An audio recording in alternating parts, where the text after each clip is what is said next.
အားလုံးမင်္ဂလာပါကျွန်တော်ဒီနေ့ကဒီလေလက်မှတ်ကိုယ်တိုင်ဝယ်လို့ရတဲ့နည်းကိုကျွန်တော်ဒီနေ့ share လုပ်မှာဖြစ်ပါတယ်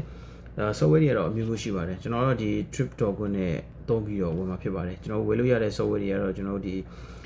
booking.com ရှိမယ်ကျွန်တော်ဒီ Agoda တွေရှိမယ်ကျန်တဲ့ဒီရှိတယ်ကျန်တဲ့ဟာတွေလည်းကျွန်တော်ရှိရဗျာကျွန်တော်တို့ဒီမှာ trip.com ကိုကျွန်တော်သုံးလိုက်မယ်အဲ့ဒါကိုကျွန်တော်နှိပ်လိုက်မယ်ပြီးရင်ကျွန်တော်ဒီမှာတစ်ကြောင်းနဲ့ဝယ်မှာလားတစ်ကြောင်းနဲ့ဆိုရှင်ကျွန်တော်ဒီ one way ရှိမယ် round trip ရှိမယ်ပေါ့လေပြီးရင်ကျွန်တော်တို့ဒီပထမဆုံးကကျွန်တော်တို့ကဘယ်ကနေသွားမှာလဲဘယ်ကိုသွားမှာလဲဘယ်ကနေဘယ်ကိုသွားမှာလဲနောက်တစ်ခုကကျွန်တော်ဒီဘယ်ရက်ကိုသွားမှာလဲ round trip ဆိုလို့ရှိရင်ဘယ်ရက်ကနေဘယ်ရက်အထိလဲဆိုတော့ကျွန်တော်ရွေးပေးရမှာဖြစ်ပါတယ်ဆိုတော့ပထမဆုံးကျွန်တော်ဒီ round trip နဲ့ပြလိုက်မယ် hotel နဲ့ flight နဲ့တခါတည်းဝယ်ခြင်းကျွန်တော်ဒီမှာအမှန်ချစ်ကလေးကိုနှိပ်ပြီးတော့ဒီမှာ search ကိုရှာလိုက်လို့ရှိရင်သူက hotel ရဲ့ဒီလေးလက်မှတ်ရဲ့အသွားပြန်ပေါ့လေတော့ဒီလိုမျိုးတက်ဝယ်ရတဲ့စာရင်တော့ဈေးရှိုးတယ်ပေါ့လေကျွန်တော်တက်ပဲဝယ်လိုက်တော့မယ်အဲဆိုကျွန်တော်သွားမယ့်နေရာတွေကိုပေါ့ကျွန်တော်ဒီမှာရှာလိုက်မှာဗျာဆက်ပါမှာကျွန်တော်သွားမှာတော့ကျွန်တော်ဒီမှာ Incheon International Airport ကျွန်တော်အဲ့ဒီသွားလိုက်မယ်ဗျာဆိုတော့အဲ့ဒါကိုကျွန်တော်နှိပ်မယ်ဒီမှာ Incheon Seoul ဆိုလည်းရှိတယ်ဟာ Incheon Seoul ပြီးရင်ကျွန်တော်ကကိုယ်ကဘယ်ကိုသွားမှာလဲဆိုရင်ကျွန်တော်ဒီမှာကိုသွားမယ့်နေရာကိုဒီမှာကျွန်တော်ဒီ Asia ရှိမယ် Europe ရှိမယ်အားကြီးဗျာအများကြီးရှိတယ်ဒီမှာဒီမှာကျွန်တော်တို့ဒီမှာ Thailand Bangkok ကျွန်တော်ရေးလိုက်မယ်ပြီးရင်ကိုသွားမဲ့ရက်ပေါ့လေ round trip ဆိုတော့အသွားနဲ့အပြန်ကျွန်တော်ဒီမှာရှာပြီးတော့ဒါဆိုရင်ကျွန်တော်ဒီသွားပြန် okay အဲ့ဆိုဒီမှာ done ရှိတယ်ပြီးရင်ကျွန်တော်ဒီမှာ search ကိုနှိပ်လိုက်မယ် okay ဒါဆိုတော့သူကကြာလိုက်ဗျာကိုလိုချင်တဲ့ဒီမှာအချိန်ရယ်ကိုအဓိကတော့ကိုလိုချင်တဲ့အချိန်ရယ်တော့ဒီရောက်မဲ့အချိန်တွေပေါ့လေနောက်တစ်ခု3 viewer မှာကျွန်တော်ဒီရောက်မဲ့ဆက်ရောက်မဲ့နေရာမှာဒီမှာဆိုရှင်ကျွန်တော်ဒီထားပါတော့ဥပမာနေနဲ့9:55မှာကျွန်တော်ကြည့်လိုက်မယ်ဆိုရှင်ဒီမှာဘန်ကောက်ကိုသူက10:00 AM +1ဆိုတော့ကျွန်တော်ပြောချင်တာဒီကနေကျွန်တော်ဒီကနေကိုရီးယားနေမှာကျွန်တော်9:00ပေါ့လေ9:00သွားလိုက်လို့ရှိရင်ဗျာသူနောက်တစ်နေ့မနက်မှာရောက်မယ်ဆိုတဲ့သဘော+1ဆိုတာ transit တွေတမို့နောက်တစ်နေ့ပေါ့လေနောက်နေ့ကြာမှရောက်မယ်ပေါ့ဒီမှာ +2 ဆိုလို့ရှိရင်တူတူပဲဗျာ transit စီးပြီးတော့နောက်2ရက်မြောက်နေမှာရောက်မယ်ဆိုတဲ့သူကျွန်တော်အဲ့ဒါတွေရှောင်မယ်ကိုကဓာတ်ရိုက်ပေါ့လေ okay ကျွန်တော်ကြည့်လိုက်မယ်ဒီမှာ10 နာရီ okay 10 နာရီ 20ရက်နေ့မှာဒီမှာ2 နာရီဆိုရောက်မှာဗျာဒီမှာ2 နာရီ PM ပေါ့လေ2 နာရီ PM မနက်10 နာရီနေ့မှာညနေ10 နာရီ2 နာရီ PM ပေါ့လေကျွန်တော်အဲ့ဒါကိုနှိပ်လိုက်မယ် okay ပြီးရင်ကျွန်တော်ဒီတိုင်းနှိပ်လိုက်လို့သူတို့ကဝယ်ပြီးတဲ့ဒီအပြန်အချိန်တိုင်းလိုချင်တော့အဆင်ပြေတယ်ဆိုရတယ်ပေါ့လေဒါမှမဟုတ်ကိုယ့်အကိုထပ်ပြီးတော့အချိန်အဆင်ပြေတဲ့အချိန်ကိုပြန်လာခြင်းသေးတယ်ဆိုရင်တော့ထပ်ပြီးတော့ရွေးလို့ရတယ်ပေါ့လေဆိုတော့ဒီမှာကျွန်တော်ရှားနေတယ် okay ဒီမှာဆိုရင် तू က9သိန်းကျော်ဗျာ9သိန်း1000ပေါ့လေအဲ့တန်ကျွန်တော်ထပ်နှိပ်လိုက်မယ်ကိုအချိန်ကိုမရွေးတော့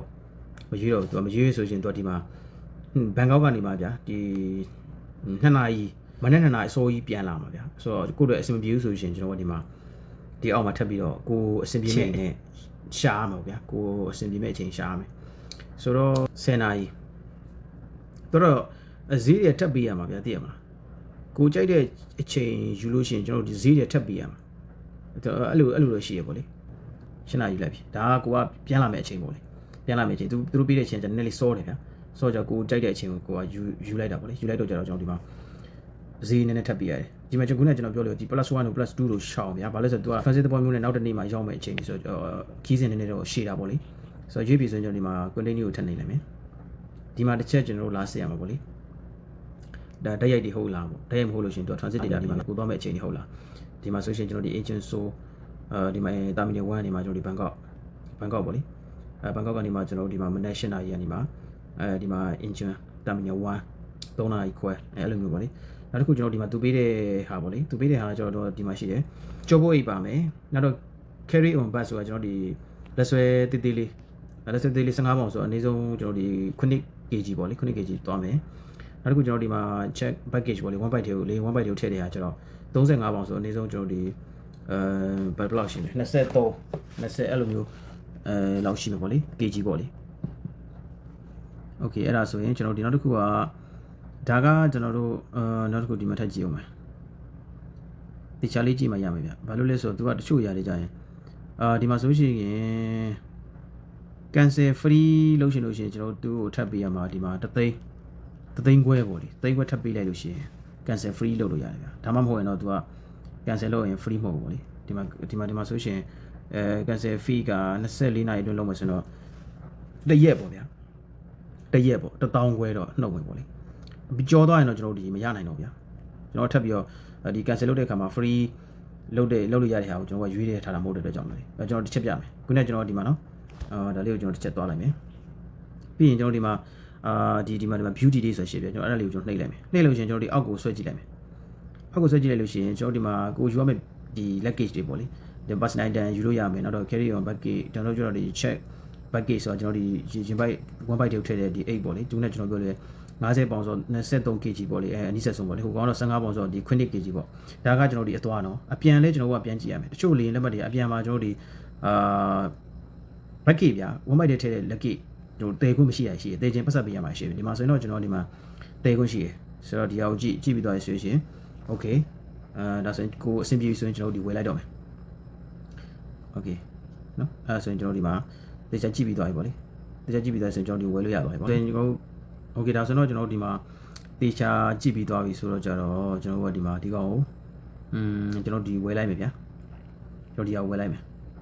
အဲ့ဆိုကျွန်တော်ဒီမှာ select နှိပ်လိုက်မယ်ဒီအောက်ကအကောင့်နဲ့သူကဘာကွာလဲလို့ရှိရင်သူက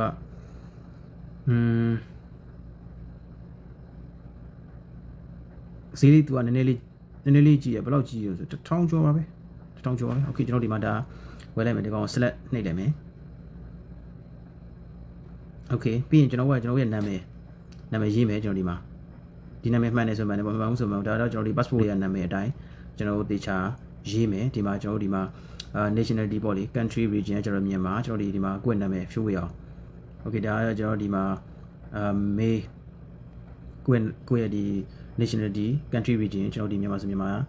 ရေးမယ်ပြီးရင်ကိုယ့်ရဲ့နာမည်ရေးမယ်ကျွန်တော်ဒီမှာ give name ရဲ့ကျွန်တော်ဒီ last name ဒီ sub name ကကျွန်တော်ဒီ give name မှာကျွန်တော်ရဲ့နာမည်3လုံးဆိုရှင်ပထမဆုံးနှလုံးရေးမယ်နောက်ဆုံးကျွန်တော် last name က last name ရေးမယ် okay ပြီးရင်ကျွန်တော်ဒီ female နဲ့ male မှာကျွန်တော်ဒီရွေးမယ်ပြီးရင်ကျွန်တော် date of birth ဆိုမွေးနေ့တက္ကသိုလ် passport အတိုင်းဒီမှာရွေးမယ် okay အလုံးပြီးသွားပြီဆိုရှင်ကျွန်တော်ကဒီမှာစိတ်လိုက်မယ်ဗျာပြီးသွားဆိုရှင်ကျွန်တော်ဒီမှာစိတ်လိုက်မယ်မှန်တယ်ပေါ့လေမှန်တယ်ဆိုကျွန်တော်ဒီစိတ်မယ်အလုံးမှန်သွားပြီကျွန်တော်နာမည်တွေခုနကဟာတွေကျွန်တော်အကုန်ရွေးပြီးသွားပြီရေးပြီးသွားပြီဆိုရင်ကျွန်တော်ဒီမှာစိတ်လိုက်မယ်ပြီးရင်ကျွန်တော်ဒီ continue ထပ်နေမယ်ထပ်နေတယ်လို့ရှိရင်သူကဒီမှာကျွန်တော် trip insurance ပေါ့လေဆိုရင်ကျွန်တော်ကဒီမှာ no နှိပ်လိုက်မယ် okay ဒါဆိုရင်ကျွန်တော်ကဒီမှာ insurance တွေဘန်ကောက်ကိုသွားတဲ့အချိန်မှာသူကထိုင်ကုန် fee တွေပါလာတယ်ဗျာဒီမှာထိုင်ကုန် fee လေးတွေပါလာတယ်8000ကျော်တော့ပေးရမယ်လို့ရှိတယ်8000ကျော်မှပေးရမှာလေဒီအရောင်လေးတွေကသူကတော့ free လို့သူကရေးထားတယ်ဗျာဒီမှာသူ့အရောင်လေးသူက free ရှိမယ် free ပေါ့လေfree ကျွန်တော်ကြည့်လိုက်အောင် free တဲ့ဒီမှာတော့မရှိတော့ဘူးဗျကျွန်တော်ဒီကောင်ရေးလိုက်မယ် okay ဒါဆိုတော့သူက free ပဲအဲ့တော့ကျွန်တော် select လုပ်လိုက်မယ်ပြီးရင်ကျွန်တော်ဒီဘန်ကောက်ကနေပြန်အပြန်မှာလဲသူကဒီမှာ free ဟောလေးတွေရှိတယ် okay ဒါတော့ရှိဒီမှာနောက်ကဟာတွေတော့ဒီမှာဆိုရင် economy class ရှိမယ်okay ဒါဆိုရင်ကျွန်တော်ဒီမှာပြည့်သွားပြီဒီမှာကျွန်တော်ရေးလိုက်မယ်နော် okay တော့လည်းပဲ free ပဲ okay လက်မှတ်တွေအကုန်ထိုင်ကုန်တွေအကုန်ကျွန်တော်ဒီမှာရွေးပြီးသွားပြီဆိုရှင်ကျွန်တော်ဒီမှာ next ကိုသွားလိုက်မယ် next ကိုသွားပြီးရင်ကျွန်တော်ဒီမှာပတ်ဆက်ပေးရမှာပေါ့ဗျာပတ်ဆက်ပေးရတော့မယ်ဆိုတော့ payment ကိုသွားလိုက်တော့မယ်ဒါဆိုရင်ကျွန်တော်ဒီ go to payment ကျွန်တော်သွားတော့မယ်ဒီမှာ check လုပ်နေ okay ဒါဆိုရင်ပြီးရင်ကျွန်တော်ကဒီပေါ့လေဘဏ်ကတ်နဲ့ပေးရမယ်ပေါ့လေဘဏ်ကတ်နဲ့ပေးရမယ်ဆိုတော့ဘဏ်ကတ်နဲ့ပေးရမယ်ဆိုရင်ကျွန်တော်ဒီဘဏ်ဒီနားမှာကျွန်တော်ဘဏ်ကတ်မချဲ့ရလေဆိုရင်ဘဏ်ကတ်ချဲ့တဲ့အောင်ကျွန်တော်ဒီမှာအမှန်ချစ်ကလေးပေးလိုက်မယ်ဒါမှမဟုတ်တခြားပေးတွေရှိရင်တခြားပေးတွေနဲ့လည်းဝယ်လို့ရပါတယ်အဲဆိုဘဏ်ကတ်နဲ့ဆိုဘဏ်ကတ်ကိုအမှန်ချစ်ပေးမယ်ကျွန်တော်ဒီ open bank ပေါ့လေဘဏ်ကြီးနဲ့ပေးမယ်ဆိုတော့ဘဏ်ကြီးနဲ့သွားလို့ရတယ်နောက်ပြီးတော့ဒီဘန်ကတ်နဲ့ချိန်ပြီးတော့တခါတည်းဝင်မှာဆိုလဲဘန်ကတ်နဲ့ချိန်ပြီးနောက်ပြီးတော့ကျွန်တော်ဒီဘန်ကတ်ကဒီမွေးနေ့တက်ကလေးရေးမယ်ကျွန်တော်ဒီမှာဒီ extra date ပေါ့လေ extra date ရေးမယ်ကျွန်တော်ဒီ link လက်မှတ်ဝယ်ပြီးသွားဆိုရှင်ကျွန်တော်ဒီ link လက်မှတ်ကိုကျွန်တော်ပြန်ကြည့်မယ်ဆိုရင်ဒီမှာကျွန်တော်ဒီ my trip ရှိမယ်အဲ့ဒါလေးနှိပ်လိုက်လို့ရှိရင်ကျွန်တော်ဒီမှာပေါ်လာတယ်ဒီမှာ so to Bangkok ကျွန်တော်ဒီအဲ့လိုမျိုးဒါလေးနှိပ်လိုက်မယ်ဒီမှာအချိန်တွေပြန်ကြည့်လို့ရတယ်ဒီမှာနောက်တစ်ခါကျတော့ကျွန်တော်ဒီမှာ bucket detail ပြန်ကြည့်မယ်ဒီမှာပြန်ကြည့်လို့ရတယ်နောက်တစ်ခါကျတော့ဒီ Bangkok to so ပြန်ကြည့်လို့ရတယ်ဒါတော့လေးလက်မှတ်ဝယ်ပြီးတော့ကျွန်တော်ရဲ့ဒီလက်မှတ်ပြန်ကြည့်တာပေါ့လေဒါတော့ booking number ရှိမယ် နောက်တစ်ခါကျွန်တော်ဒီဘန်ကောက်တူဆိုလည်းကျွန်တော်ဒီချက်ပြန်နှိပ်ကြည့်မယ်အချိန်တွေပြန်ကြည့်မယ်အချိန်တွေပြန်စစ်မယ်ပေါ့လေ okay နောက်တစ်ခါကျွန်တော်ဒီ24နာရီအတွင်းcancel လုပ်မယ်ဆိုရင်တော့1000ဝယ်ဖြတ်ပြီးတော့ကျန်နေရပြီးတယ်ပေါ့လေကြောသွားရင်တော့ကျွန်တော်က cancellation fee မှာကျွန်တော် free cancellation fee မှာထည့်ပြီးတော့ဝယ်ထားတယ်မဟုတ်တဲ့အတွက်ကြောင့်ကျွန်တော်ဒီပြန်တော့ရမှာမဟုတ်ဘူးပေါ့လေ24နာရီကြောသွားရင်တော့ဒါကတော့ကျွန်တော်ဒီနေ့လေးလက်မှတ်ဒီကိုယ်တိုင်ဝယ်လို့ရတဲ့နည်းလေးကိုကျွန်တော်ဒီနေ့ share လုပ်ပြဖြစ်ပါတယ်